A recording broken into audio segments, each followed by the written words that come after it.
Hey everyone, welcome to Virtual Veg Fest Live. We're pretty excited because last week we only had one live and it was on Tuesday, and this week it's Thursday and Sunday at 4 p.m. Eastern Daylight Time. And we've got an unbelievable week. So let's start off with thanks to the Plant Based Network for being our partner in this.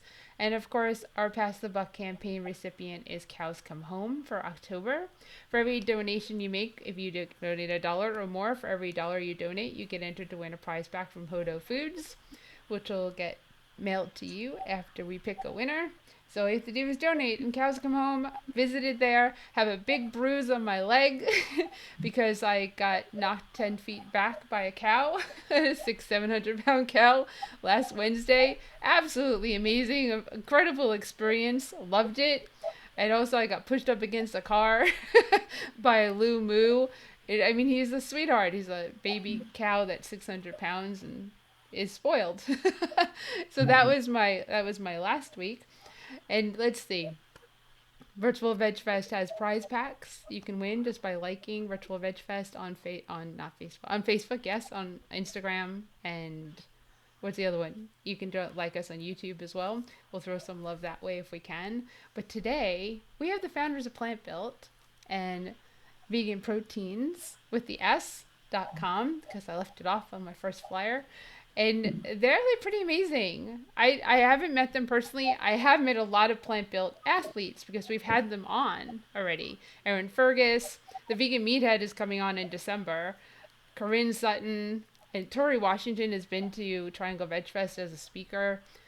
I mean, it's amazing just the progress and what what you can do eating a vegan plant-based diet, and the fact of the matter is that you can have muscles, so, and you can be incredibly healthy and fit and compete. And they're in Massachusetts, and I'm going to bring them on so they can tell you more about who they are. I watched some of their YouTube channel before we went live, and there's a lot of inspiration there. So I want them to inspire you too. And it sounds like for some of you, they have already. So, you can ask questions, you can have comments, you can put them in the little box, and we'll get to them. We'll get to all of them. So here we go. Let's bring them on. I'm in the corner now. Hey! Hey, thanks for having us. You're welcome. It's Dani and Giacomo. Giacomo with a J. I got, all right, we'll let you. I prefer to have you say who you are and what your background is than me say it because it's much more inspiring when it comes from you. And there's two of you, so whoever wants to start, go for it. Okay, I guess how far should we go back here? I got into bodybuilding back in high school. I started lifting weights because I wanted to get into sports and I wanted to have more. And personally, didn't know what I wanted to do. Long story short, someone got sick, and I decided to find a healthy way to eat so I could lead by example and hopefully see those around me age gracefully. In other words, hopefully be disease free.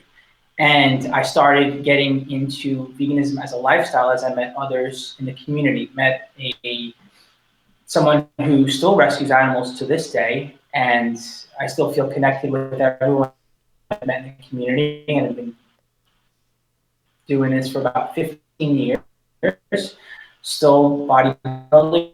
Now I'm a health coach. We are the co-founders of, and we also are the co-founders of Vegan Proteins. We started as a supplement shop, and now we are exclusively coaching others.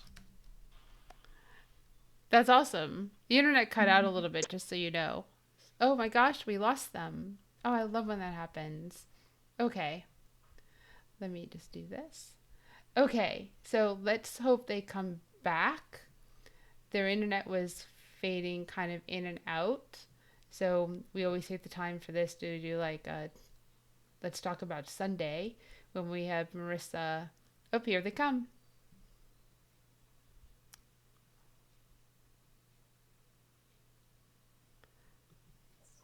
Oh, there we go. There we Uh, go. Let Sorry, I me. don't know what happened there.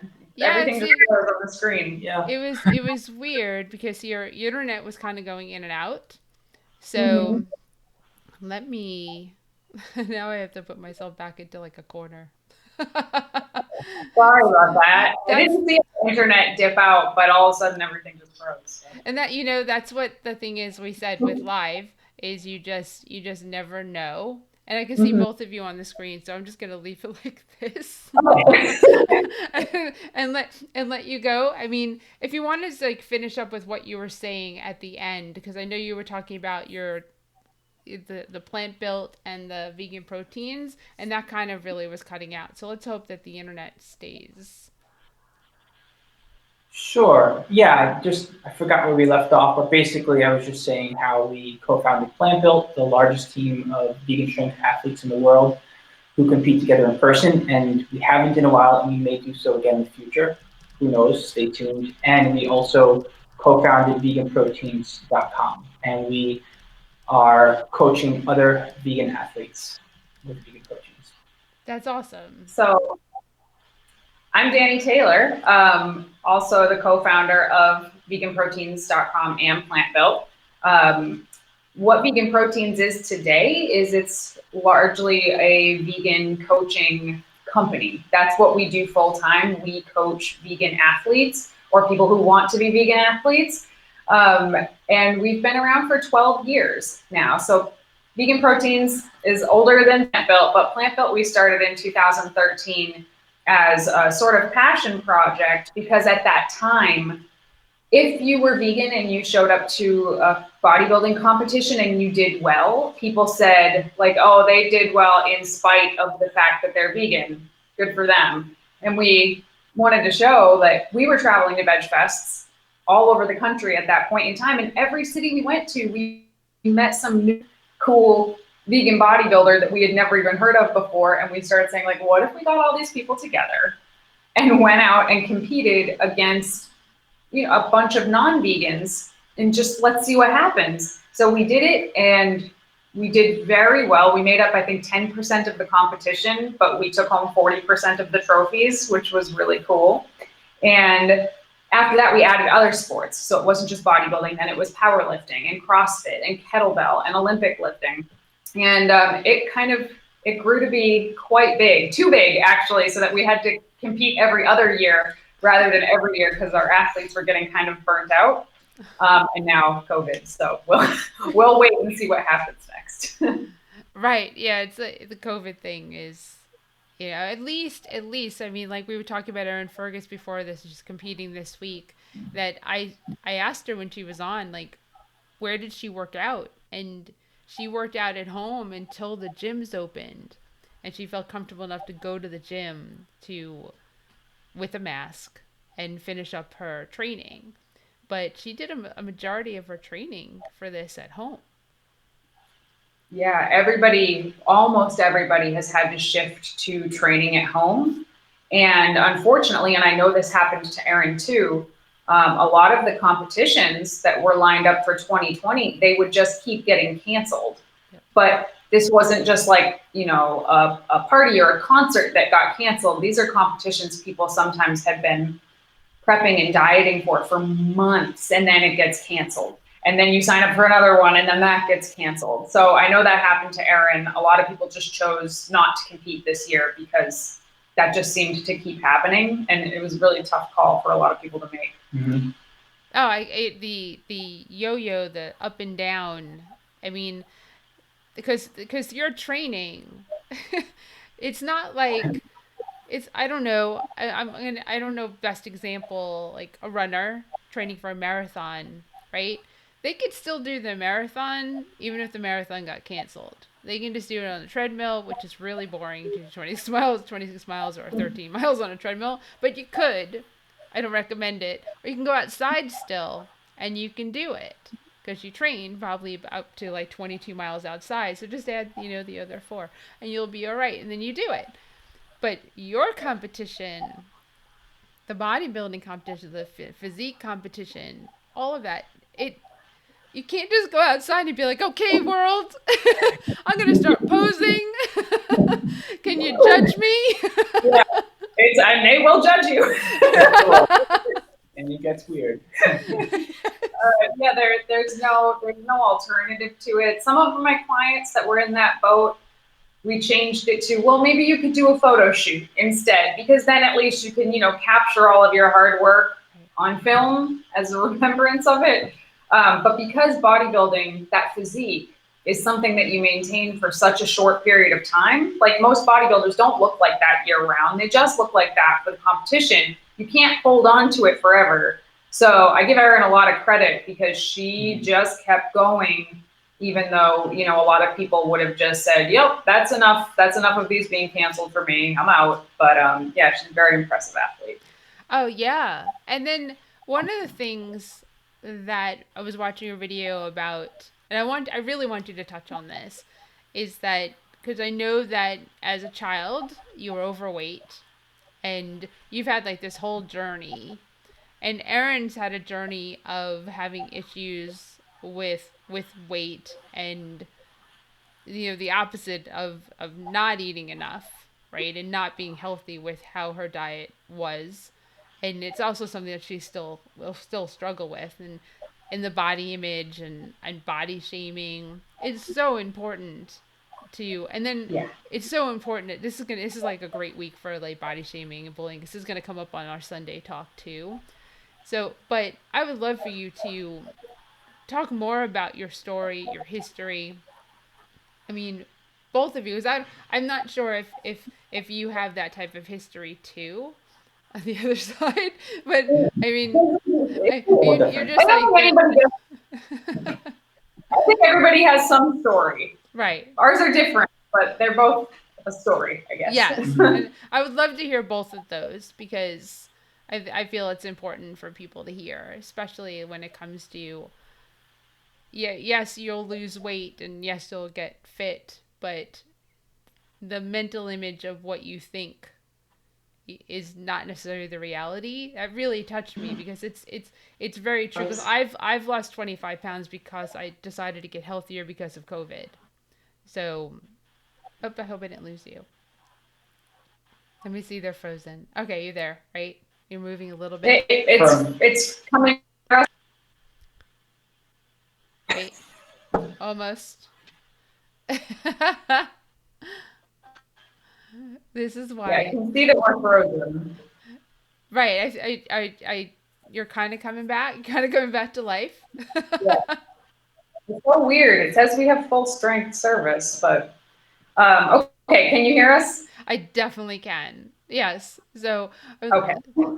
Go for it. I totally get like losing 25 pounds and seeing the difference and exercising. I didn't have those expectations. I just needed to get healthier. So, but a lot of people do have what you said. So I'd love to have you talk more. Okay. I'm going to talk about it, Giacomo, while I do this part, just to see if the other computer works better. Okay. So I grew up in a really unhealthy household. We didn't have a lot of money and crappy food is cheap. Basically, am I still with you? You are. You broke up in a second. Crappy food is cheap, and then cut out a little bit. Yeah, macaroni, ramen noodles, that stuff is really inexpensive. So we ate a lot of food like that, and I grew up to be quite overweight. A lot of people in my family are overweight, so I just always assumed that it was genetics.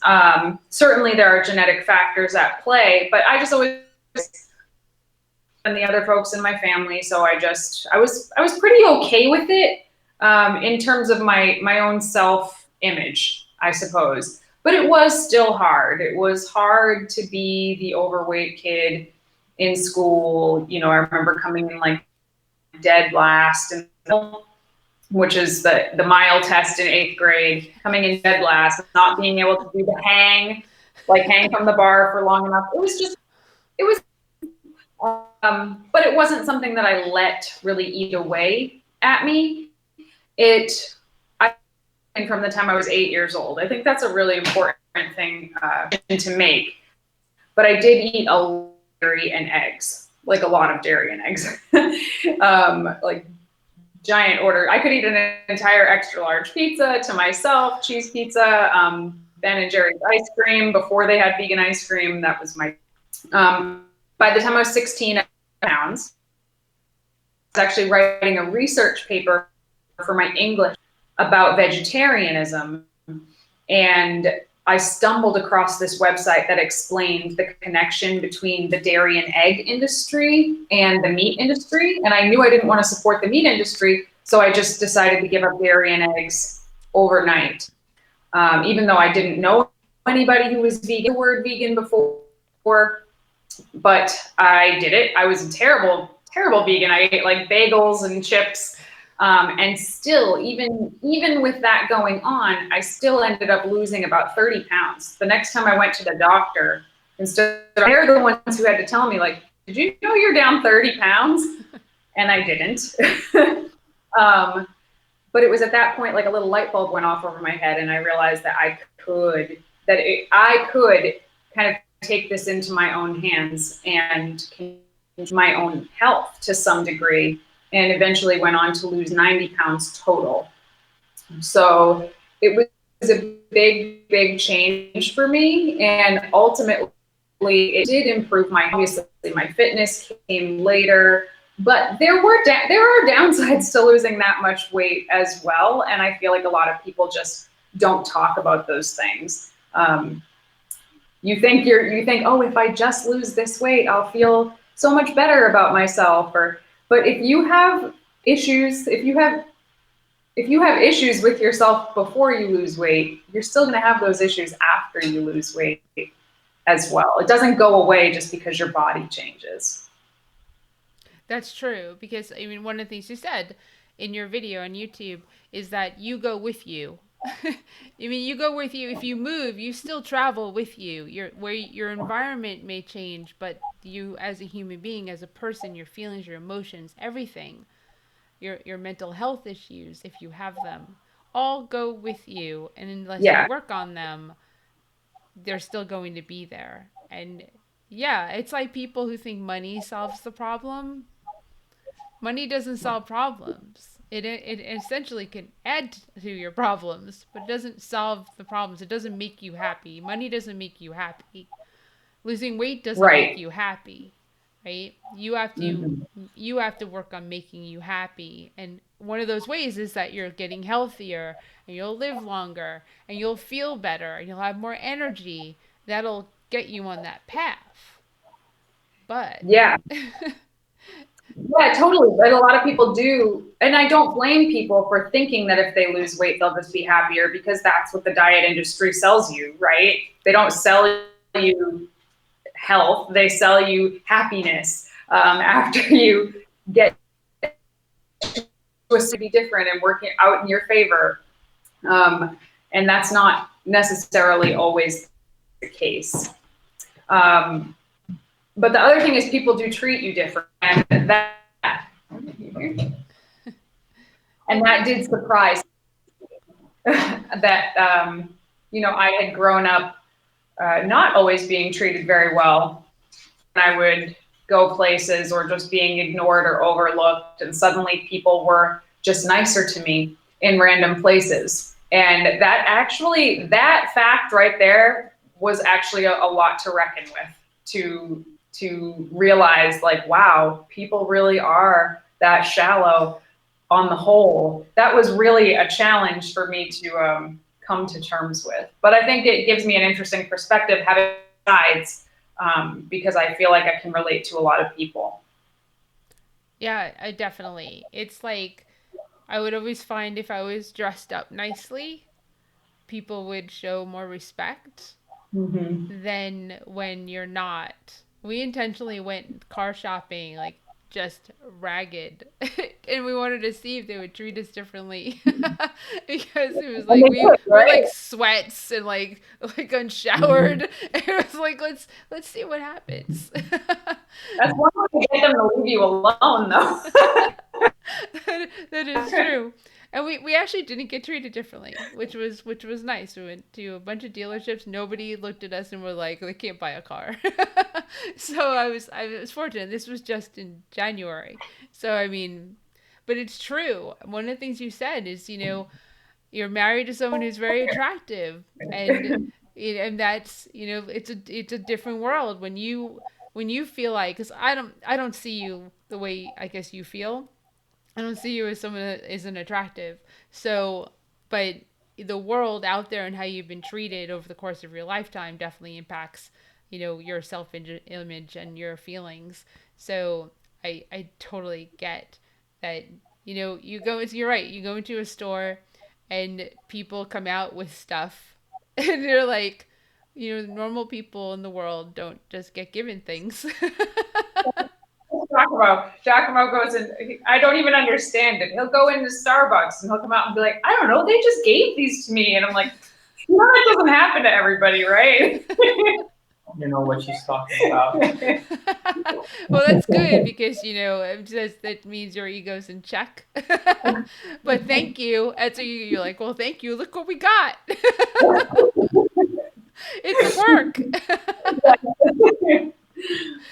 Yeah, I mean, if we do live in a strange world, and the other thing that you said in the video, I only watched one video, imagine how much more I could get, is that, oh, don't lose it, don't lose it.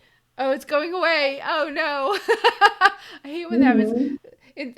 There was something else that you said that was like really, oh, it'll come back. Oh, it's gone. Oh well. So What's up with the other computer? I hate when that happens. But yeah, it'll come back. I'll just throw it out there when it does. But I mean, there's so many things that you pointed out in regards to. I try to connect with the other computer. I think that's a good idea. I mean, you can come on at the same time, and then we can X out this one. Okay. Yeah. Okay, that sounds good. So Sorry about this. I don't know why it's doing this. Unusual. And it's okay. So everyone, thank you again for watching. And if you have any questions or comments, please write them and ask them, and we'll definitely get to them. And this is a very fun clicking in right now. All right, let me see. There we go. Okay. Let me. Here we go. Okay. Well, that looks much better. It does. It's almost So like. sorry about that. It's almost like start over. No. Let's just erase the whole thing and do it again. Which is never good. It's never the same the second time. So. No. Ever. No matter how good it was, it's like it's never the same the second time. So. Yeah. So I mean, Giacomo, your story. Since we focus on Dani so much. Well, my story, as far as becoming an athlete is concerned, did start in high school. And I found it very hard to find confidence in myself. And I knew that I wanted to be an active person. And I didn't know how to pursue that. I enjoyed playing baseball when I was really little. And then eventually I'm like, well, how do I get to enjoy another activity that doesn't involve me potentially getting a baseball, like missing my glove and getting a baseball smacked in my face, but still be able to do something. So my music teacher was a bodybuilder. And they were like, hey, school just got a gym. Would you be interested in training with me? I'll take you under my wing, so to speak. And I'm like, yeah, why not? Maybe I can make the tennis team if I get a little stronger. And maybe I'll find a little more body confidence if I'm able to prove to myself that I have some control over my appearance, right? And it started as this journey with having more confidence in my appearance and having more agility so that I was able to apply myself to the tennis team, which I was accepted on, right? So I started playing tennis too. And then eventually it turned into me having confidence on the inside as well, right? And it's funny how that works because bodybuilding is viewed as such a superficial sport, I feel, and there's so much vanity around it.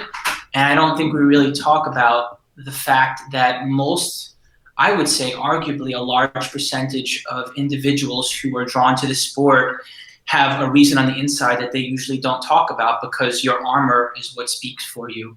And I mean, that's what it is. It's an art form. However, most individuals have something they're battling. And so for me, it was being bullied essentially, and I never knew how to stick up for myself. So I basically found something that no one could take from me. You can't take this from me. I can change the way my physical appearance looks, and there's nothing you can do about that. And that to me was something that made me feel like I had control over myself for the first time in my life. And that was a really liberating feeling. And fast forward to, staying active throughout school, and then it's like, all right, poof, you're into the real world now. What do you do with yourself? And I was like, well, I want to hold on to this. And my family looked at me like, well, I mean, that's not at all what you studied for. What are you doing? And I'm like, I don't know. I guess I was privileged enough to be able to make that decision.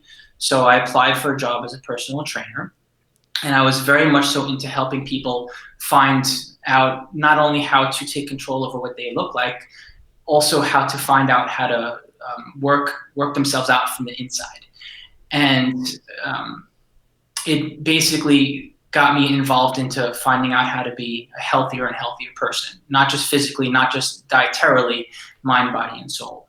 And I feel like in hindsight, that is probably why I was so drawn to veganism, although it started as far as what was on my plate. It's odd to say this because I did grow up in New York City. However, I was in my 20s having no recollection of ever hearing the word vegan in my life, which I tell that story sometimes and people are like, are you serious? How have you never heard that word? How do you come from New York City? I didn't. So anyways, the word stuck with me. It was like, meat should be a condiment on your plate. That was the philosophy at the time. Meat should be a condiment on your plate or removed altogether. And the idea was kind of exciting. I was like, you know what? This is a cholesterol, heart healthy way to live, perhaps a way to reverse heart disease or have my best chance at being disease free and showing others how to do that. So I adopted the lifestyle on my own. I met someone who rescued animals, and I started to make the connection that what was on my plate was also something that had to be slaughtered to be on my plate. And I was like, well, you know what? This is true out of convenience. However, it also means something. And what that has meant to me and still does mean to me is evolving right now and will for many years to come. It's caused me to question a lot of the things that I've done in the past. It causes me to embrace a kind and compassionate lifestyle and have acceptance for all other sentient beings, essentially. And it's a difficult philosophy to adapt, but I think it's one that's very well worth pursuing. And I feel like it's the definition of hopefully being able to achieve true health. The coolest part about being vegan is the fact that when you want to keep it simple and on the surface and be healthy, you have a good chance at doing that, because it is the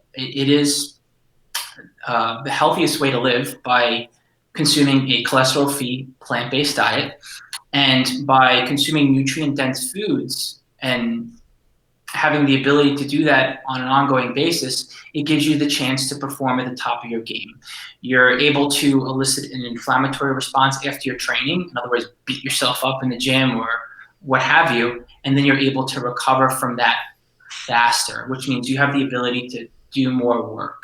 So in terms of being an athlete, a strength-based athlete, I find it as an advantage. So that's pretty much my story. Once I realized that I came full circle for myself, I felt I needed to help others. And that's why we've been doing the work that we've been doing. I hope to continue to do it for the long term. One of the things when you started that I feel it's important to point out is that people will look at you and think, "Oh, he has no problems. He has no insecurities." He was no, oh, he never like he always had friends, right? That type of thing. And the fact of the matter is, that's not true. And that you can't just look at somebody and make assumptions on what their story, their past, their history, their present. You just can't. And it's a very good point, because you have a lot of attractive people in the world who are struggling inside. You have a lot of unattractive people in the world who are struggling inside. It doesn't matter what you look like. We just need to treat all people and animals with compassion. Exactly. Right? I Totally. mean, that's a very important point to make, that you just can't look at someone and make a judgment. Yeah. No matter what size they are. I think it's kind of funny. A lot of people are a little bit nervous or afraid to go to the gym, you know, COVID notwithstanding. People are nervous to go to the gym because they imagine these like big buff dudes over in the weight room floor that are mad and angry and intimidating. And I've actually found that to be, they can look that way at first, but usually these people are so psyched that anybody else wants to be interested in the thing that they're interested in. They just want to help. They just want to help show you around and be kind to you. So I've found some of the like biggest, scariest looking guys to be some of just the nicest people on the planet, but you wouldn't know it just by reading a book by its cover. Right. You just have to get in there, and then you're struggling. You're like, how do I do this? Yes. Show you so you don't get hurt. Yes. Yeah, then then you won't come back. Right. Then you won't come back, and that's not good.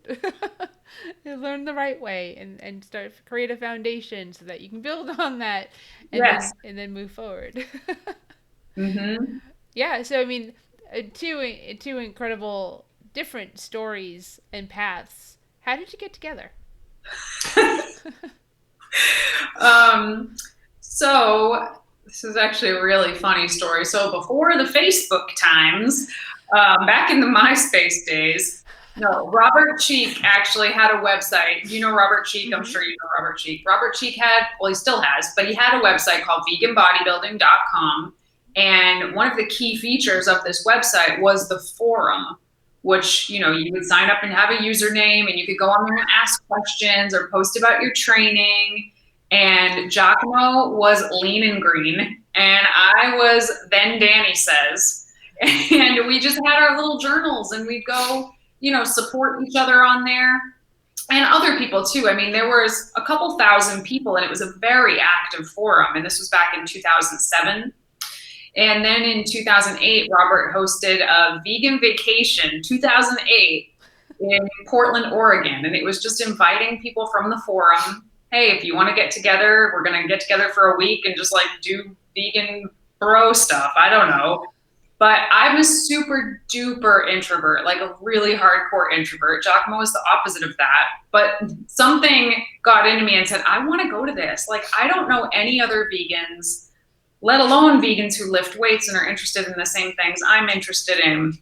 And I lived in Mass and he lived in New York. And I sent him a message because he was going to go and I was going to go. And I'd never flown alone before.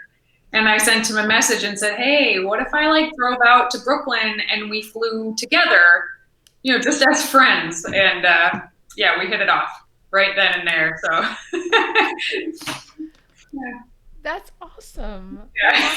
Well, Marty's watching and he said something about vacation. So I'm not sure. Do you know Marty and Marty's V-Burgers in New York City? Yes, we do. Yes. Yeah, Marty's actually one of like, I love him. He's a friend of mine for a long time now. Like before he was vegan. I've known Marty that long. So really cool. I'm not sure he's vacation ? So I'm not sure what he means. But yeah, well, it was a cool week. He said he's flown alone. Oh.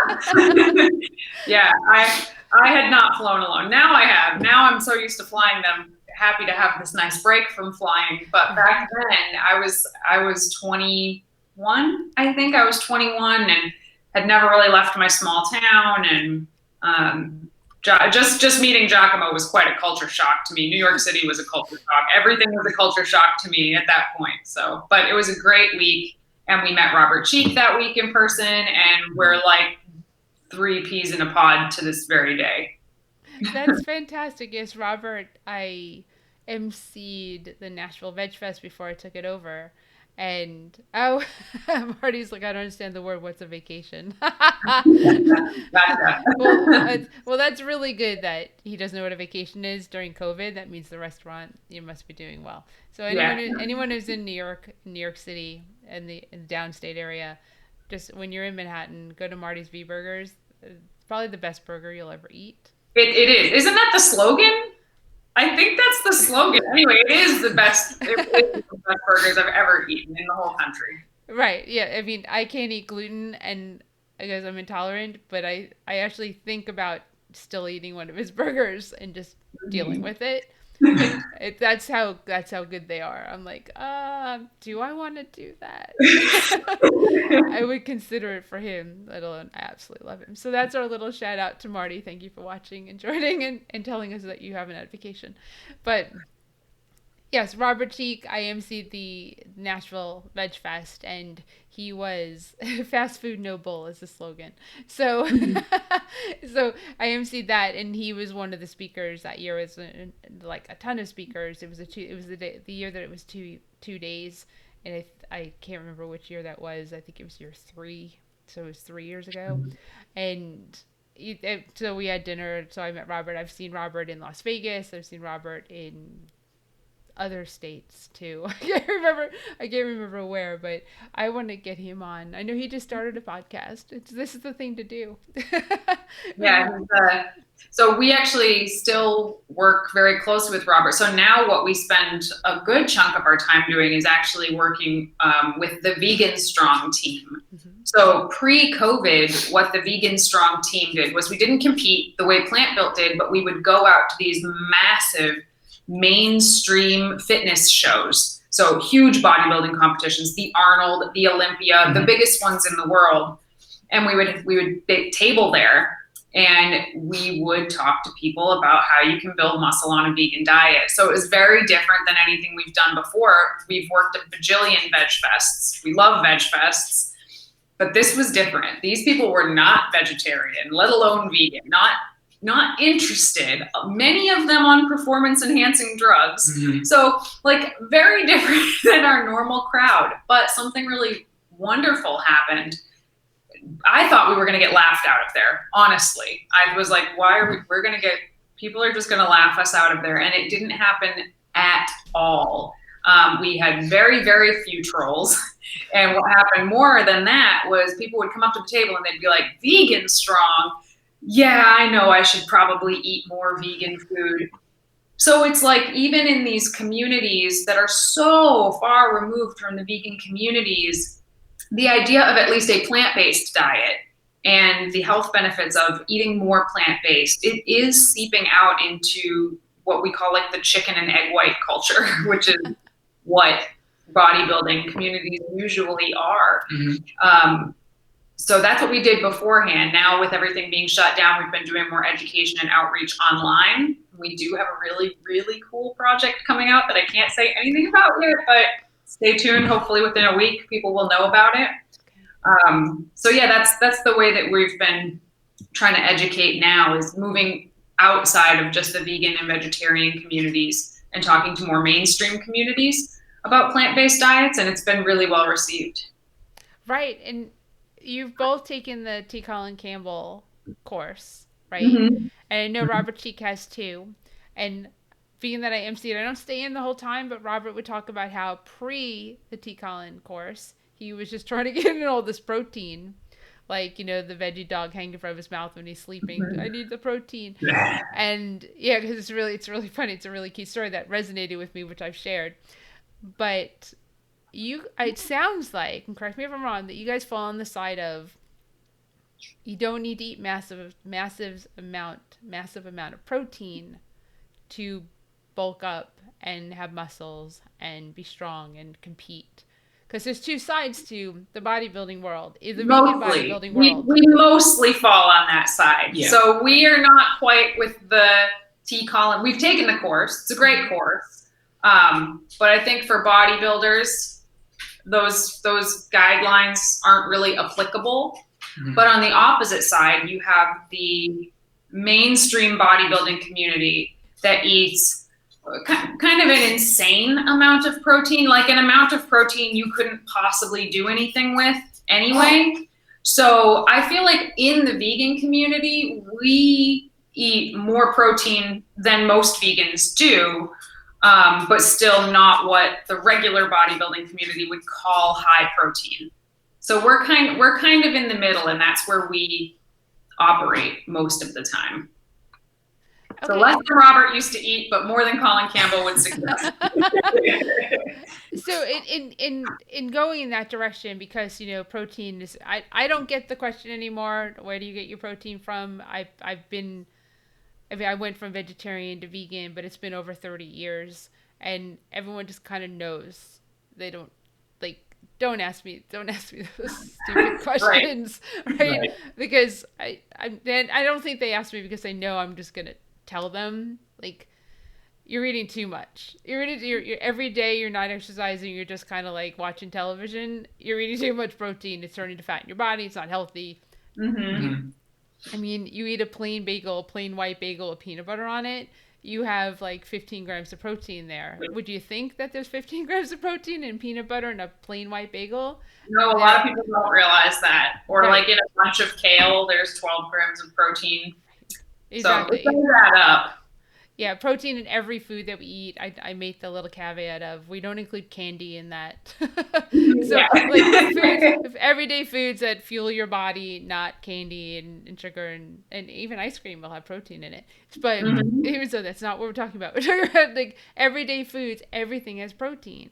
So there's not a risk of, if anything, I track what I eat, and then you're like, how did I get like 60 grams of protein in the course of the day? I don't want 60 grams of, I don't need 60 grams of protein in the course of my day, whether I'm exercising or not. So your advice on that in regards, I mean, clearly there's the middle ground. Probably that 60 grams is the middle ground between T. Colin and the depends on the person, right? I would say. So you're completely right. Nobody needs to worry about protein. The idea of worrying about protein is silly. If you have a protein deficiency, that's the least of your problems at that point. That means you're incredibly malnourished. Protein should not be the first thing on your mind. So no, I don't think that anybody is in danger of a protein deficiency, not in the United States of America. Where we tend to fall is it's actually a formula, so it's some math. Sorry guys, we're gonna throw some math at you. Between 0.7 and 1.2 grams per pound of lean body mass. So the more muscle you have, the more protein that would mean. The more lean body mass you have, the more protein you would need to build muscle. This is specifically for people who want to be athletes, specifically. And if that's not what someone's goal is, then honestly, they just don't need to worry about it at all. You only need to worry about it if you have specific physique or fitness or muscular goals. Because in bodybuilding, you don't get to just eat as much as you do in endurance sports. Like you mentioned, running a marathon, that burns a ton of calories. So you need to eat a ton. There's no way you're not going to get enough protein if you're eating that much food in general. But in bodybuilding, weightlifting doesn't burn as many calories as you think it does. So strength athletes don't generally get to eat as much as endurance athletes. So it becomes something you have to pay a little bit more attention to, if that makes sense. Yeah, I agree with that, actually.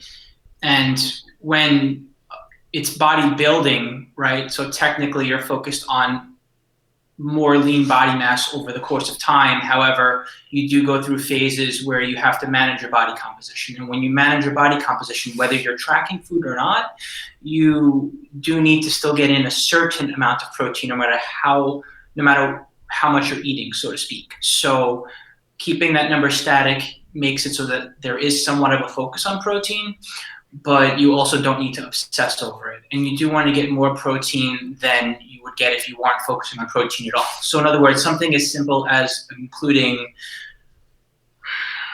foods like beans, like lentils, for example, or tempeh. seitan, and then getting in your dark green leafy vegetables as a base. And maybe not even a bad idea to like throw some nutritional yeast into the mix that has a surprisingly high amount of protein, while also getting in B vitamins. I mean, that's really all you need. You don't have to get lost in the details, essentially.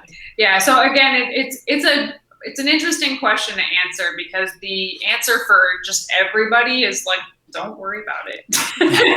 But the answer for the very, very tiny group of people who want to be vegan bodybuilders is a little bit more complicated than that. Right. The bodybuilders are. It's interesting because Vegan Meathead Daniel has been on an athlete panel in Asheville with Erin and Dr. Betty Smith, who's the marathon runner. She runs more miles at 70 something years old than any human on the planet today, which is amazing. So, and I think someone else was on that panel. I can't remember. But which one was it? Was it in? It was in Asheville. Oh, okay. No, I don't know. Asheville Vegan Fest. There was at least 3 of them. I feel like I had a 4th person, but I can't remember right now.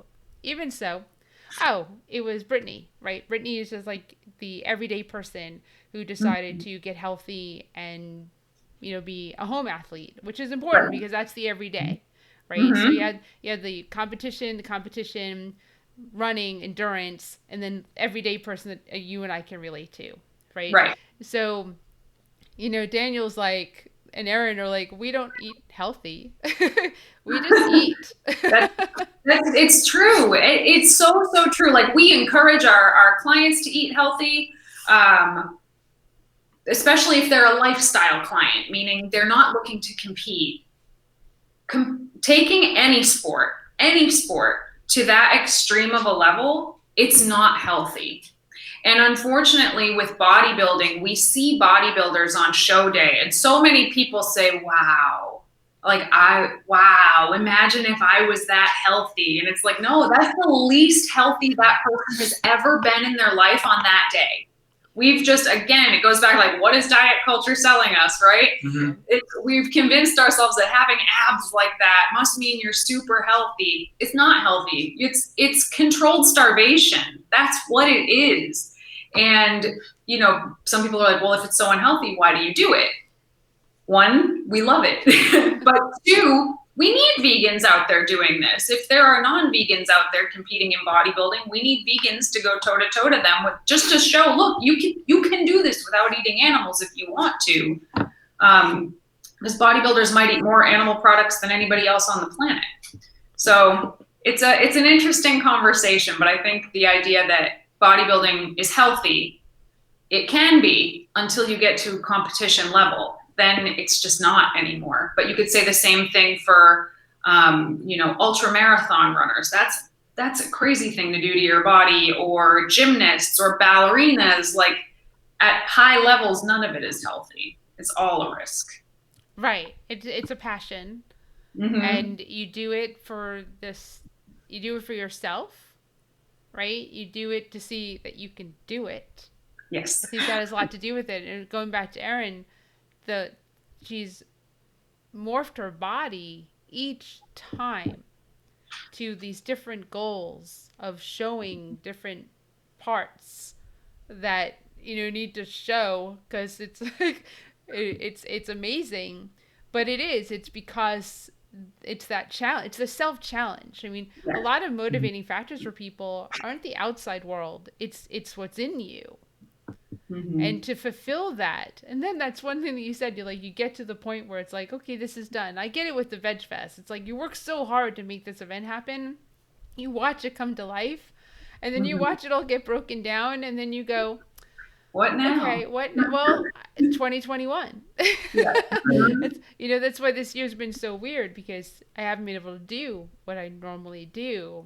And finally being able to get back into that groove, get back into planning and organizing and talking to the vendors and all the other stuff that comes. And then the elevated level of having COVID and the health and safety of everyone, which is always there, but not to that extreme. Right. Like, because you could die. So having that on top of everything else made it nerve-wracking. but it felt so good to do what I love to do, and that's it.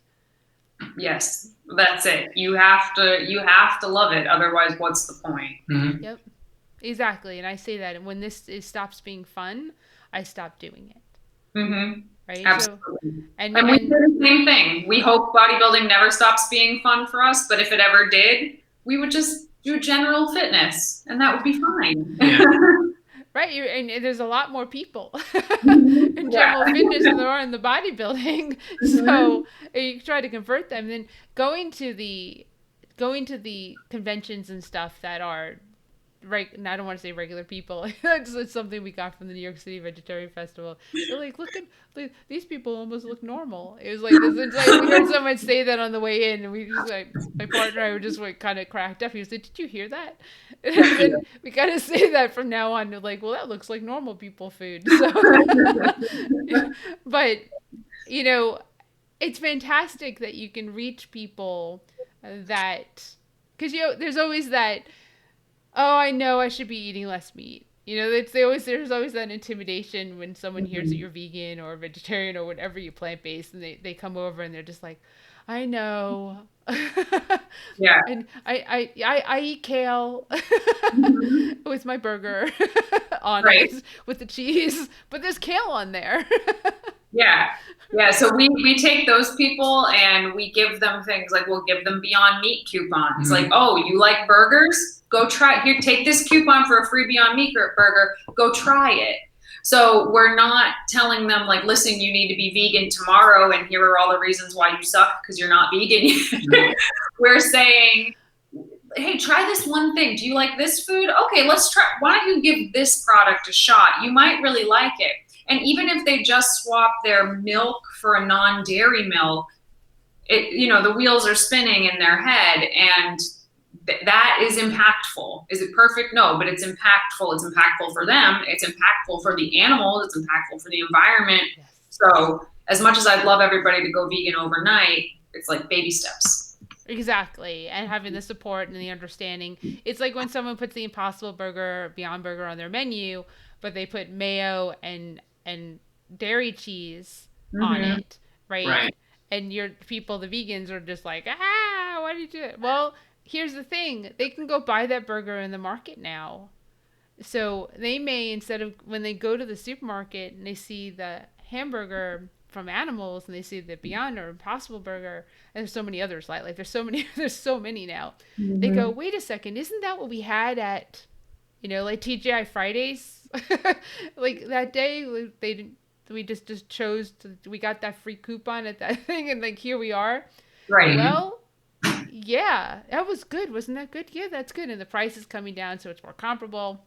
You compare the ingredients, no cholesterol. Well, that's true. There's no cholesterol in here, less fat, and it cooks up exactly the same way. Let's take it home, and then it's just like that step from eating at a restaurant to now cooking at home. That is a huge savings, and then they might feel better afterwards, or if they're eating it after they work out or before, they'll see a difference in their energy level, their recovery level, and then then it starts. Then the questions start coming, and then they watch Game Changers, and they're like, oh. Yeah. Yeah, for sure. So I actually heard that Beyond Meat, 90% of their customers are not vegetarian, let alone vegan. So, I'm with everybody else when they put regular cheese on a Beyond Burger. I'm like, come on. But it wasn't made for us. Right. It was made for the non-vegetarians to try it and get with that group, because there's way more of them than there are of us. So right, and we're already sold. Yes. It's like, oh, another product? Okay, fill the freezer. Yeah, exactly. I'll try anything. If it's vegan, I'm going to try it. That's for sure. Right, exactly. And that's really cool, because it's important, and that's the planting of the seeds. And then one thing that I'm trying to impress upon people is food. Food is easy. Food's the gateway drug to veganism. That's why festivals are so popular, 'cause food. But climate, the planet, yes, is just as important, but it's not as juicy. to Right. people. So I'm glad that you mentioned that it's not just health, it's not just the animals, it's the planet as well, the environment that gets saved with every slip that Beyond Burger in there. Yeah, the mayo, the cheese is okay, but the main part of that sandwich is that burger.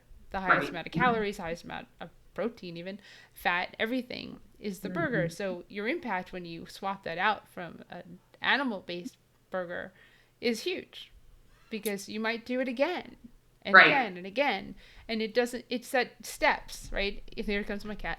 You don't have to you don't have to, like you said, be vegan overnight.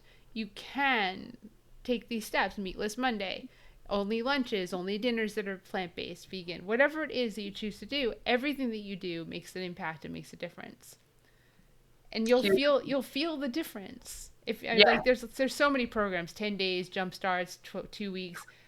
Just if you do it for that short amount of time, create the habit, make the changes, you will feel better. Yeah, and you don't even, the thing is, you don't even know how good you could feel until you try it, because you don't know what you don't know yet. Right, exactly. And it's when you're ready, because that's the thing, is you have to be ready. Right. And that's what those people that you planted the seeds may walk away and throw the coupon away and then be like, I went to a friend's house who had a vegan over and they gave me this sandwich. I was like, wait a second, what do you mean this is vegan? Yeah. Because we have enough food now to make people think, what do you mean this is vegan? It should come out of the mouth often, because there's so many options, as opposed to, just even 10 years ago. I mean, 5 years ago. It's crazy. It's crazy. I remember the I went vegan 18, I'm in my 19th year right now of being vegan. And I remember when I first went vegan, there was Boca burgers. There was that one cheese that tasted like feet, and like tofu cups. And that was the whole list. Yep. And we were happy to have it, darn it. Right, it's soy milk. Yep, it's like, soy milk and rice milk. Yeah. That was it. Just different brands and vanilla, chocolate. Yep. Plain. Yeah. Sweetened, unsweetened. Those are your choices, as opposed to like the 50 million choices we have now with like oat, hemp, rice, soy. Now it's like kind of hard to find the plain soy milk. We haven't been able to find it for the last 2 weeks. I'm like, come on, where is the OG? It's gone. It's true. I've heard that there's a shortage of soy milk, which isn't because there's been a shortage of tofu over the pandemic as well. So yeah, we noticed that. Which, that was it, just like you kind of hoarded tofu for a little bit when it was there. I had friends actually drop it off because I couldn't find any. I was like, they were like, we found some at a local market. You want us to bring you some? And I was like, yes. That's really cool. So, I mean, I appreciate the two of you coming on. For me, this has been a really fun conversation. Yeah. And I would love for you to share with everyone how they can get in touch with you and what services you offer and what you can do for people. Well, you can stay in touch with us at VeganProteins and at Muscles by Brussels on Instagram. We have a YouTube channel as well. And you can send us a message anytime you'd like, veganproteins@gmail.com. That's our email address. We love emails. We love getting back to you directly and personally. And you can also go to veganproteins.com to check out different services that we have, or to just send us a message through the website directly. Okay, Muscles by Brussels, right? Mm-hmm. And we also have a podcast called Muscles by Brussels Radio. Yes. There's a lot of information on that podcast. Oh my gosh, I spelled Brussels Radio. So I'm going to put it on the stream. Okay, here we go. No, that's very cool. You guys. Oh gosh, here comes the mail. All right. So see, we almost made it. We're just cursed today, apparently. So close. That's okay. The mail's better than Amazon or UPS coming to the door. Then it's out of control. So they as long as he doesn't come to the door, we're good. So I mean, thank you so much. This has been fantastic. I appreciate everything that you're doing and all the change that you're making, the changes that you made for yourselves. I'm glad you found each other.